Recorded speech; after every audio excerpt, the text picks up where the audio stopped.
राम का नाम लेते हुए, राम का नाम का जाप करते हुए उसने नदी के अंदर कदम रखा और वो उस पानी के ऊपर चलने लगी और वो उसके अंदर नहीं डूबी नहीं, और उसके बाद उसका रूटीन चेंज हो चुका था। वो नदी को पार करती थी पानी के ऊपर चल के राम के नाम को जपते हुए।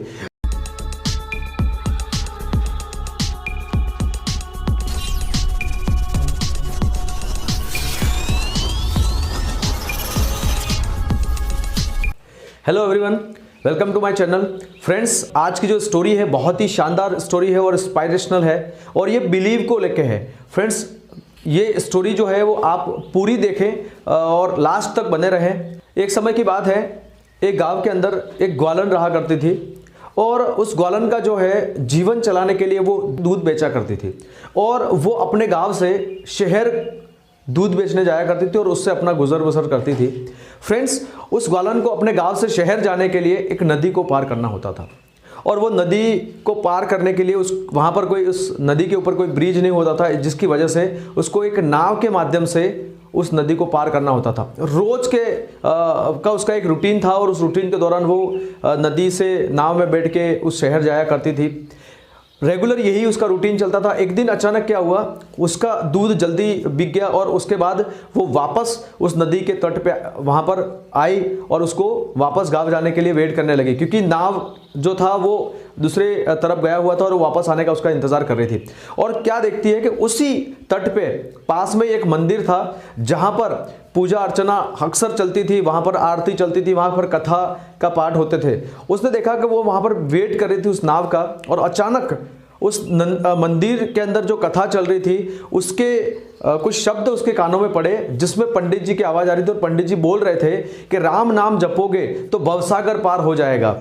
उसको कुछ ज़्यादा समझ में नहीं आया क्योंकि वो ज़्यादा पढ़ी लिखी नहीं थी और उसको इतना कुछ जानकारी नहीं थी, पर उसके कुछ शब्द ही उसके कानों में पड़े कि राम नाम जपो तो भवसागर पार हो जाए। और इतने में वो नाव आ जाता है और वो नाव जो ग्वालिन थी वो उस नाव के अंदर बैठ के अपने गाँव चली जाती है। इसके बाद उसने सोचा, मन ही मन वो सोचती जा रही थी कि पंडित जी बता रहे हैं कि राम का नाम जपने से भवसागर पार हो जाता है, तो अगर पूरा सागर भवसागर पार हो जाता है, अगर मैं इस राम नाम को अगर जपूं तो ये नदी पार करना तो आसान काम है, क्योंकि उसको रोज उस नदी को पार करने के लिए नाविक को कुछ पैसा देना पड़ता था। तो उसने सोचा क्यों ना राम का नाम जपा जाए और उससे इस नदी को पार किया जाए। उसने पूरी श्रद्धा और पूरे विश्वास के साथ राम का नाम जपना शुरू किया।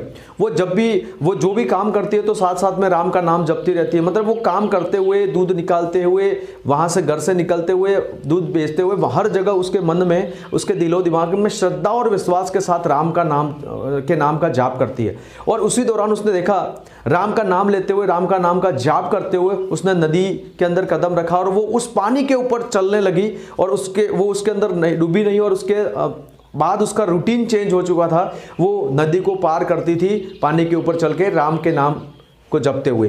एक दिन उसके दिमाग में अचानक एक विचार आया कि क्यों ना पंडित जी के इस ज्ञान से, पंडित जी की इन बातों से मुझे इतना फायदा हो रहा है, मेरे पैसे बच रहे हैं और मैं इस नदी को पार कर रही हूँ, क्यों ना पंडित जी का धन्यवाद करना चाहिए और उनको अपने घर पे भोजन के लिए आमंत्रण देना चाहिए। और इसी सोच के साथ एक दिन जल्दी से वो अपने दूध बेचने का जो काम था उसको फिनिश करके, उसको ख़त्म करके वापस उस मंदिर के पास आई और पंडित जी से जाके मिली। पंडित जी को प्रणाम किया और प्रणाम करने के साथ उसने उस पंडित जी को बोला कि पंडित जी, आपके कहे हुए मंत्रों से आज मेरा भवसागर नहीं, मैं रोज नदी पार कर रही हूँ और इससे मुझे बहुत फायदा हुआ है। तो मैं आपका धन्यवाद करना चाहती हूँ, लाख लाख धन्यवाद करना चाहती हूँ। और मेरी दिली इच्छा है, दिली तमन्ना है कि पंडित जी आप मेरे घर पे भोजन के लिए पधारे। मैं आपको यहाँ पर आमंत्रित करने के लिए आई हूँ, तो कृपया आप मेरे घर पे पधारें।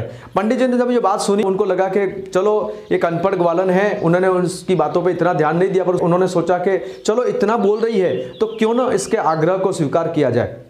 और पंडित जी उस ग्वालन के साथ उसके गांव जाने को लिए निकल पड़े। जैसे ही वो नदी के पास पहुंचे तो जो ग्वालन थी वो नदी के अंदर जैसे नदी के पास गई और वो नाव के पास ना जाके नदी से सीधा अंदर पैर रखने वाली थी और पंडित जी ये चीज़ें देख रहे थे।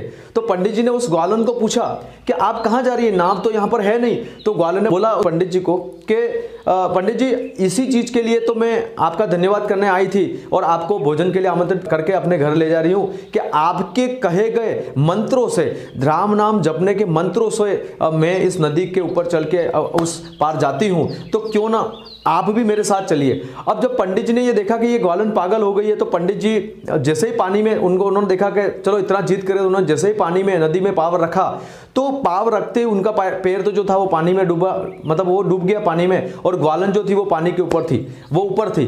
अब यहाँ पर ऐसी स्थिति आई और पंडित जी से वो जिद करी कि चलो पंडित जी आ जाओ ऊपर। पंडित जी इसमें कहीं ना कहीं उन्हें अंदर से ये सोच में पड़ गए कि क्यों ये ग्वालन आज मुझे मराएगी, आज मैं डूब जाऊंगा। और उन्होंने बोला ठीक है। और उन्होंने क्या किया, पंडित जी ने एक रस्सी बांधी अपने कमर में और उसको एक पेड़ से बांध दिया और उसके आगरा के ऊपर फिर अंदर उतरने लगे।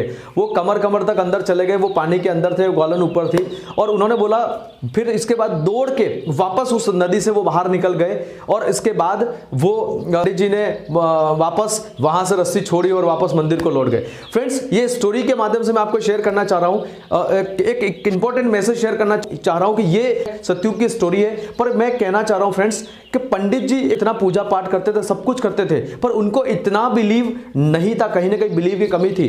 पर यहां पर एक ग्वालन जो अनपढ़ और गवार, जिसको कुछ नहीं आता था, उसका बिलीव इतना स्ट्रांग था, श्रद्धा और भरोसा इतना मजबूत था कि जिसकी वजह से भगवान को भी उसको ब्लेसिंग देनी पड़ी, आशीर्वाद देना पड़ा। सो फ्रेंड्स, लाइफ में भी कुछ ऐसा ही हर व्यक्ति के साथ होता है। चाहे कोई भी काम हम लोग करते हैं, चाहे वो स्टडी से रिगार्डिंग हो, चाहे वो करियर से रिगार्डिंग हो, चाहे वो बिजनेस से रिगार्डिंग हो, चाहे जो कुछ भी हो, चाहे पर्टिकुलर रिलेशन से रिगार्डिंग हो, हर चीज में जहां पर भी बिलीव ना हो, जहां पर श्रद्धा और विश्वास ना हो, वहां पर कोई भी चीज में आप सक्सेसफुल नहीं हो पाते या सफल नहीं हो सकते। सो फ्रेंड्स, हमें अपने जीवन के अंदर हमेशा हर काम को करने से पहले उस काम के ऊपर बिलीव करना चाहिए और उस काम को पूरी श्रद्धा और पूरे विश्वास के साथ हमें उस काम को करना चाहिए, ताकि हम उस काम के अंदर उस मुकाम पर पहुंच सकें जिस मुकाम को के ऊपर जाने के लिए हमने उस काम को शुरू किया है। So thank you so much कि आपने इस स्टोरी को सुना। आई होप कि मेरी स्टोरी आपको अच्छी लगी होगी।